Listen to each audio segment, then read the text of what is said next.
नवरात्र का पर्व शुरू हो रहा है और ये बहुत ही ऑस्पिशियस पीरियड होता है। सब लोग जानते हैं कि ये डिवाइन फेमिनिन के वर्शिप के दिन होते हैं।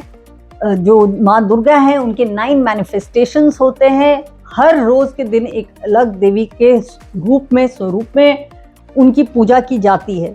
मगर ये फैक्ट्स बहुत ही कॉमनली नोन हैं। मैं जिस चीज़ के बारे में बात कर रही हूँ वो होगी डिवाइन फेमिनिन की, मगर एक बहुत ही अलग एस्पेक्ट और एंगल से, क्योंकि ये जो 9 दिन होते हैं बहुत ही इम्पोर्टेंट होते हैं for also the awakening of the innate energies in our body. मतलब हमारे अंदर जो डोरमेंट एनर्जीज हैं उनको अवेकन करने के लिए भी ये 9 दिन बहुत ही ऑस्पिशियस माने गए हैं और सिग्निफिकेंट माने गए हैं।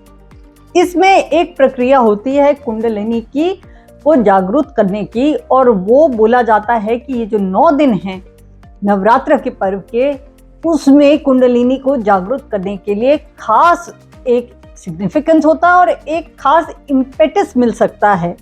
क्योंकि जो डिवाइन फेमिनिन है उसको एक तरह से जो एनर्जी ऑफ द कॉस्मोस या जो एनर्जी ऑफ द यूनिवर्स है वही एक डिवाइन फेमिनिन है, और उसी का एक मैनिफेस्टेशन है जो कुंडलिनी है, जो हमारी बॉडी के अंदर है। और वो एक डोमिनेंट सर्पेंट की तरह हमारे जो स्पाइन का सबसे आखिरी जो होता है उसमें वो कॉइल करके रहती है।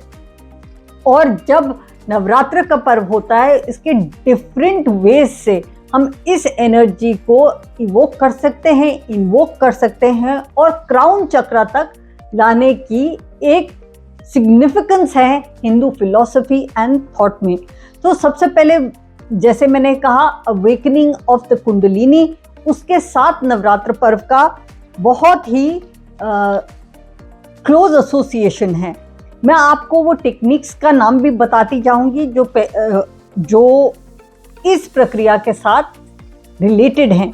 मगर सबसे पहले है कि आपका जो फेमिनिन एनर्जी है उसको हम कैसे यूज करें for this transformative process within our body, because जो फेमिनिन एनर्जी है so predominant in the Navratra festival and we evoke it from the cosmos. How do we therefore relate it within our body to the energy of the universe, where the internal process can therefore help in a transformative process, spiritual process within our body. ये होता है नवरात्र का सबसे पहला significance. और इसमें वो मैंने बताया क्राउन चक्र तक ले जाने की एनर्जी की प्रक्रिया का एक होता है। उसमें सबसे पहले होता है mantra chanting and visualization. Different goddesses can be evoked in different days and the mantra can be actually picked as for I am just using what the Hindu sacred books say.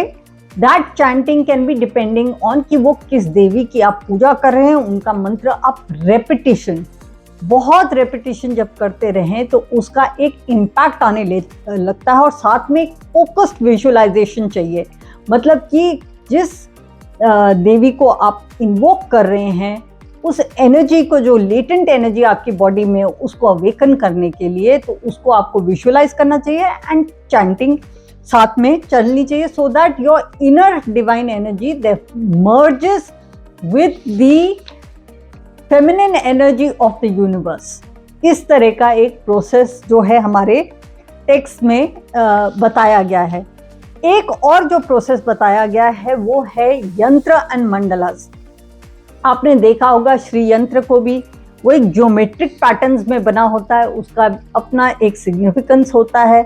लोग कहते हैं कुछ तांत्रिक्स भी यूज करते हैं, मगर बहुत कम लोगों को एक्चुअली श्री यंत्र की एक्चुअली किस तरह से साधना की जाए उसके बारे में पता है। Those geometric patterns are not just made randomly.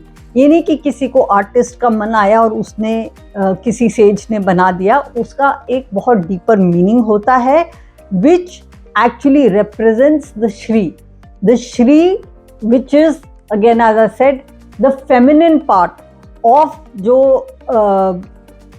Energy है, जो डिवाइन फेमिनिन है, उसको वो रिप्रेजेंट करता है the energy of the universe. तो वो ज्योमेट्रिक पैटर्न्स में that is at the center of it.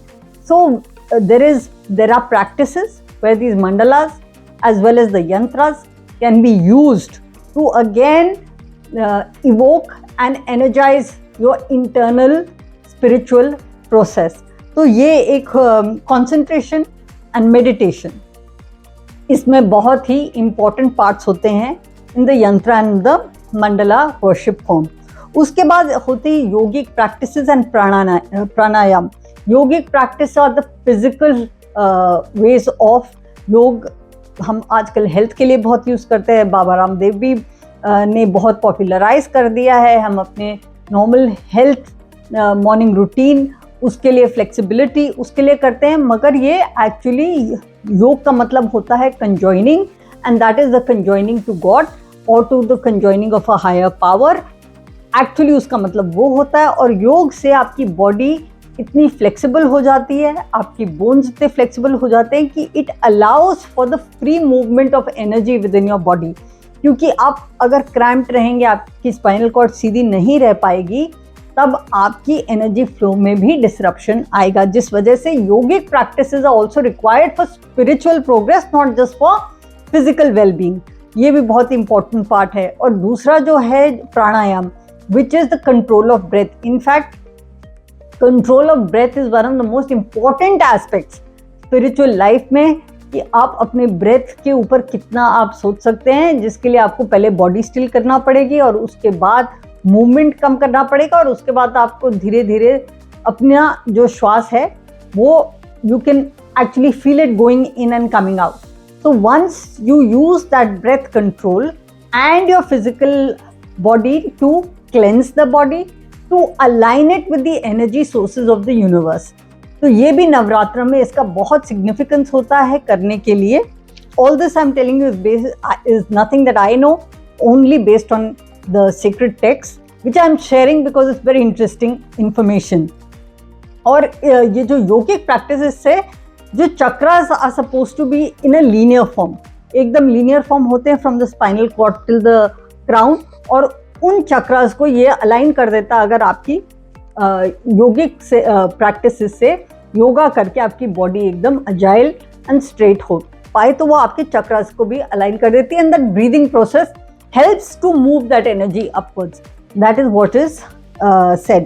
उसके बाद एक और प्रैक्टिस होती है which is called the yogini and the sadhika practices in navratras, जो मोस्टली फीमेल प्रैक्टिशनर्स को इन्वॉल्व किया जाता है to do the yogini and the sadhika practices, जिसमें पूजा का बहुत ही इम्पोर्टेंट रोल होता है. आप लैंप जलाते हैं, इंसेंस चलाते हैं, फ्लावर्स देते हैं, फूड देते हैं, ऑफर करते हैं आप गॉडेस को.